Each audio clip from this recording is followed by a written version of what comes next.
Class आज हम पढ़ेंगे पाठ 14। 13 पाठ हम नहीं पढ़ेंगे, उसको हमने स्किप कर दिया, छोड़ दिया उस पाठ को। ठीक है, आज हम पढ़ेंगे पाठ 14। चतुर्दशः पाठः आर्यभट्टः। आर्यभट्ट जानते हो ना, कौन थे? चलो पढ़ते हैं उनके बारे में। ठीक है। पूर्व दिशायाम उदेति सूर्य पश्चिम दिशायाम च अस्था गच्छति इति दृश्यते हि लोके। पूर्व दिशा से उगता है क्या? सूर्य। सूर्य पूर्व दिशा में उदित होता है और पश्चिम दिशा में अस्त हो जाता है, यह देखा जाता है। परम न अन्येन अवबोध्यमस्ति यत् सूर्यो गतिशील यति। परंतु इससे यह नहीं जानना चाहिए कि सूर्य गतिशील है।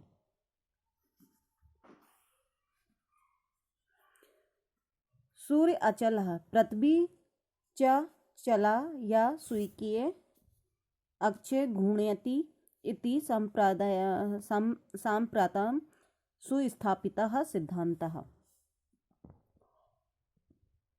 सूर्य स्थित है और पृथ्वी गतिशील है, जो अपने अक्ष पर घूमती है। यह सिद्धांत अब पूरी तरह स्थापित हो गया है। सिद्धांतोऽयं प्राथम्येन एन प्रवर्तितः सः आसीत् महान गणितज्ञ ज्योतिवर्ष्य आर्यभट्टः।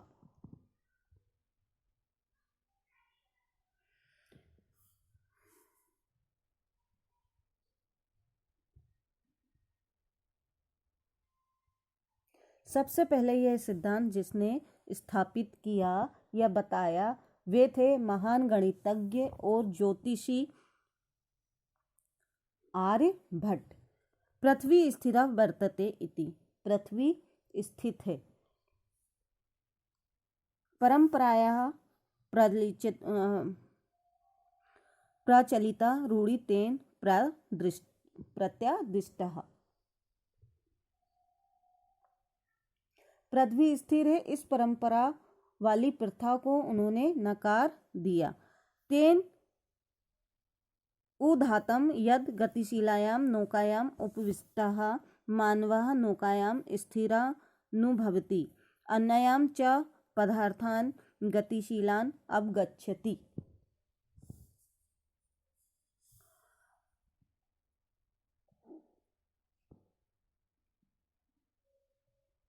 उन्होंने उदाहरण दिया। क्या उदाहरण दिया? गतिशील नाव में बैठा हुआ व्यक्ति, गतिशील नाव में बैठा हुआ व्यक्ति नाव के स्थिर होने का अनुभव करता है कि नाव खड़ी हुई है या रुकी हुई है, और दूसरे कार्यों को गतिशील समझता है। एवमेव गतिशीलायां पृथ्व्याम् आविवस्थः मानवः पृथ्वी स्थिरा अनुभवति सूर्यादि ग्रहान् च गतिशीलान् वेत्ति। इस प्रकार गतिशील पृथ्वी में भी स्थिर मानव पृथ्वी की जो स्थिर मानव है वो पृथ्वी को ही गतिशील समझता है, सूर्य आदि ग्रहों को गतिशील जानता है। 476 ख्रीष्टाब्दे आर्यभट्ट जन्म लब्ध्वा नीति। 476 ईस्वी में आर्यभट्ट का जन्म हुआ या उन्होंने जन्म लिया। तनेव विचारिते आर्यभट्टिम इत्यस्मिन् ग्रंथे उल्लेखितम्। यह उनके द्वारा लिखा गया या यह उनके द्वारा उचित आर्यभट्टिम ग्रंथ लिखा गया है या लिखित है। ग्रंथो तेन त्रयोविंशति तमे वयसि विचरित। यह ग्रंथ उन्होंने 23वें वर्ष में रचा।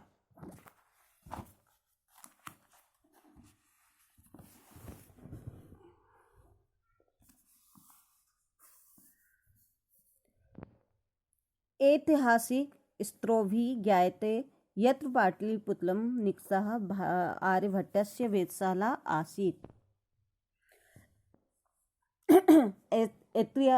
ऐतिहासिक स्रोतों से ज्ञात होता है कि पाटलिपुत्र, वर्तमान में पटना, जिसे अभी पटना कहा जाता है, वो पहले पाटलिपुत्र था, के निकट उनकी वेधशाला थी।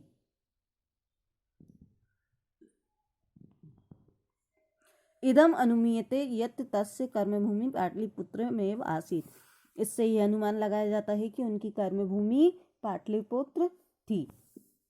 आर्यभट्टस्य योगदान गणित ज्योतिष्या समृद्ध वर्तते यत्र संख्यानाम आकलन महत्वम आद धाति।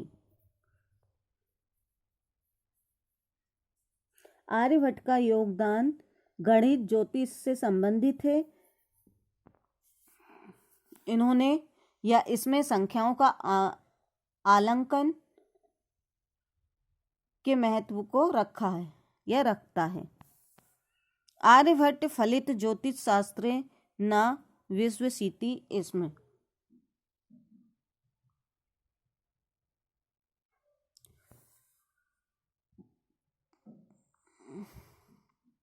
आर्यभट्ट फलित ज्योतिष्य शास्त्र में विश्वास नहीं करते थे। गणितीय पद्धता कृतम आकलन माधृत एव तेन प्रतिपादितम यद ग्रहण राहु केतु नाम को दानवो नास्ति कारणम। गणित पद्धति के लिए आकलन को ही आधार मानकर उन्होंने प्रतिपादित किया है कि ग्रहण में राहु व केतु राक्षस कारण नहीं है।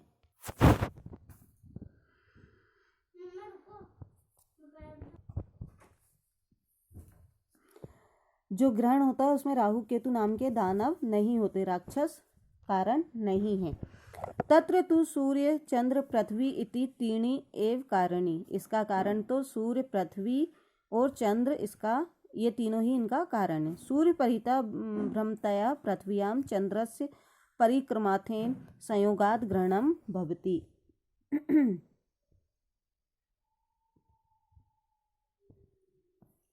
सूर्य के चारों ओर घूमती हुई पृथ्वी के चंद्रमा के परिक्रमा पथ के संयोग होने के कारण ग्रहण होता है।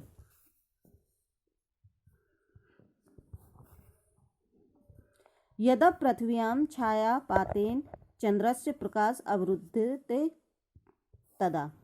यहाँ पृथ्वी की छाया के कारण चंद्र के प्रकाश आने में अवरुद्ध होता है। चंद्र ग्रहण भवति, तब चंद्र ग्रहण होता है। तथैव पृथ्वी सूर्यो मध्ये समागत चंद्रस्य छायापातेन सूर्य ग्रहण दृश्यते।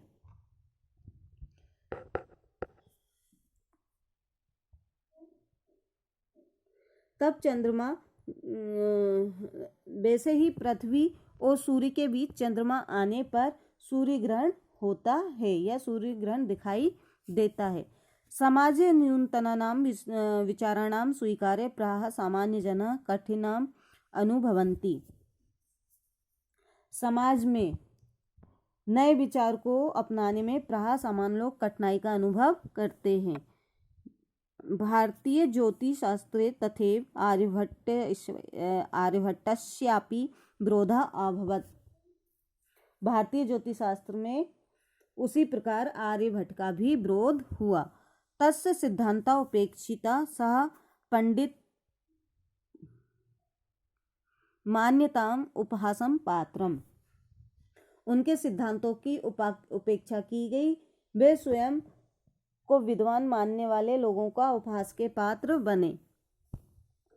पुनरपि तस्य दृष्टि कालातिगामिनी दृष्टा। फिर भी उनकी दृष्टि काल को लांघने वाली थी।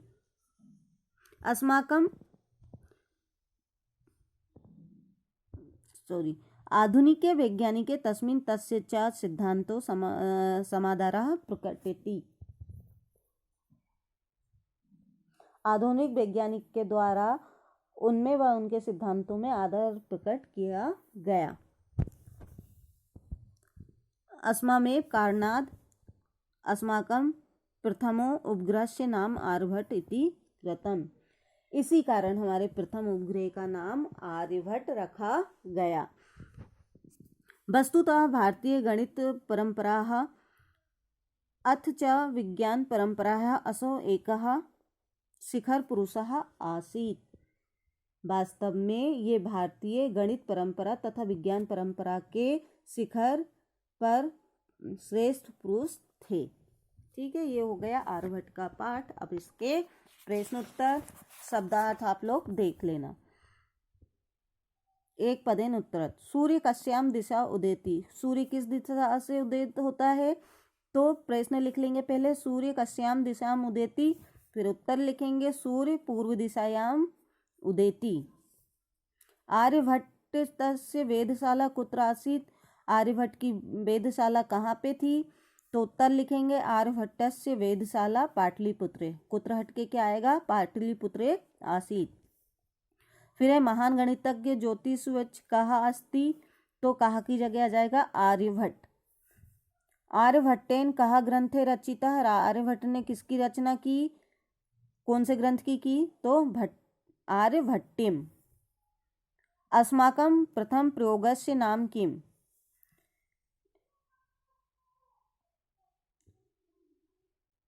हमारे प्रथम उपग्रह का नाम क्या है? तो किम की जगह क्या आ जाएगा?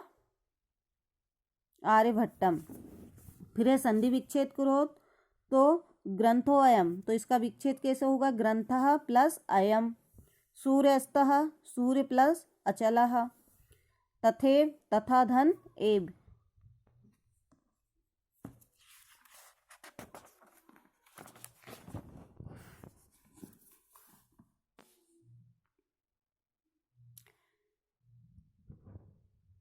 कलाति गामिनी। तो काल प्लस अति गामिनी। प्रथम उपग्रहस्य, प्रथम प्लस उपग्रहस्य। अधोलिखिताम विपरीतार्थक पदानि लिखत। इन शब्दों के विपरीत अर्थ लिखना। उदय, उदयः तो अस्तः, अचलः, चलः, अंधकारः, प्रकाशः, स्थिरः, अस्थिरः, समादरः, निरादरः। ये हैं उल्टे शब्द। निम्न अधोलिखितानि पदानि आधृत वाक्यानि रच्यत। नीचे दिए गए ये शब्दों से हमको वाक्य बनाना है। पहला है सांप्रतम। तो इसका होगा सांप्रतम पठनीयम। निक्सः, ग्रामम निक्सः नदी बहती। परितः गृहं परितः वृक्षः सन्ति। उपविष्टः मोहनः अत्र उपविष्टः अस्ति। कर्मभूमि भारत में कर्मभूमि ही। वैज्ञानिकः आर्यभट्टः वैज्ञानिकः आसीत्।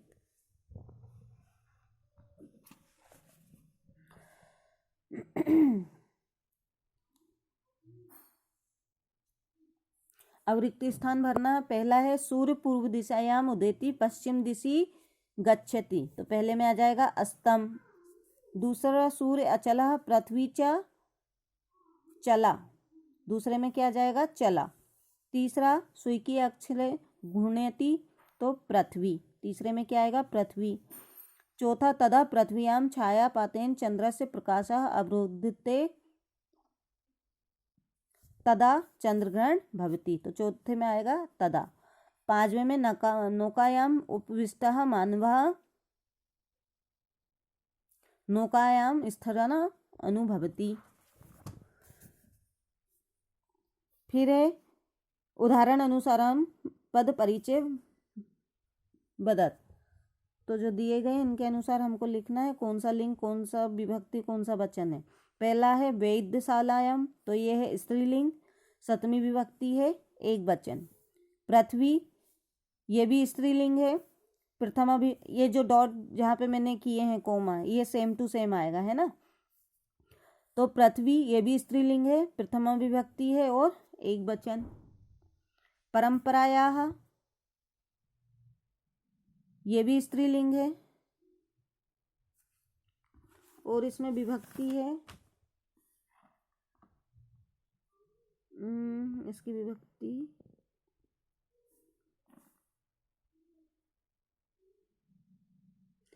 ये तृतीय विभक्ति है और एक वचन।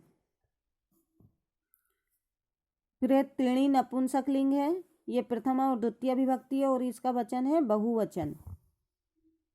फिर है छायापातेन, यह पुल्लिंग है, इसमें भी तृतीय विभक्ति है और एक वचन। विभक्ति वचनम लिखत, मति शब्द से रूपाणी पूर्यत, ये मति शब्द के रूप है, इनको हमको भरना है।